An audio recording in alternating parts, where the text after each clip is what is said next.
Bonjour, alors je suis ingénieur, j'ai 46 ans et je me suis spécialisé petit à petit au fil de mes expériences professionnelles dans la gestion de projet.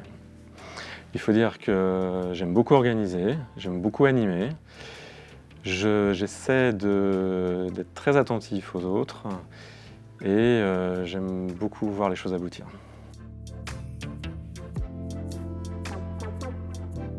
J'accompagne mon client dans l'exécution de programmes et de projets informatiques. Concrètement, sur un projet, au début, j'anime la mise en place de la structure du projet, c'est-à-dire par exemple l'organigramme d'équipe, et la construction du planning.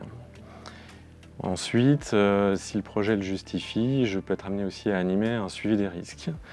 Et puis, j'assure de toute façon un suivi régulier de l'avancement avec les différentes équipes impliquées.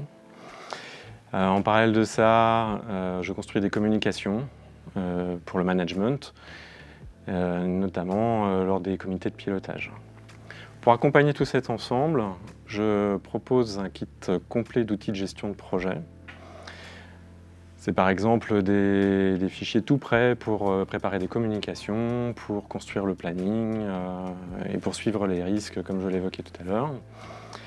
Et enfin, si l'occasion se présente, je partage mes expériences passées et éventuellement quelques conseils. Alors dans l'ensemble, ce sont des projets qui font intervenir de nombreuses spécialités informatiques. Ce sont également des projets qui font appel à un large panel de métiers utilisateurs.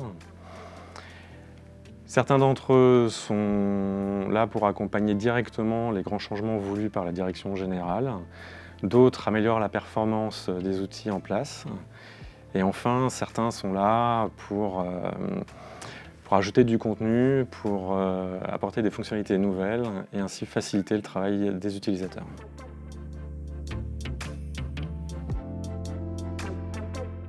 Alors au tout début, je recommanderais d'apprendre le plus vite possible le vocabulaire des spécialistes du projet, que ce soit côté informatique ou côté métier. D'autant plus que souvent ce vocabulaire est riche en acronymes. Donc on a intérêt à l'apprendre le plus rapidement possible, tout simplement pour comprendre de quoi on parle au cours des séances qu'on anime. Il y a un deuxième conseil que je donnerais pour débuter cette mission, c'est de sentir le plus rapidement possible quel est le bon niveau d'accompagnement à proposer à chaque nouvelle équipe. En effet, chaque équipe est différente, chaque projet est différent, et c'est d'ailleurs aussi ce qui fait tout l'intérêt d'une telle mission.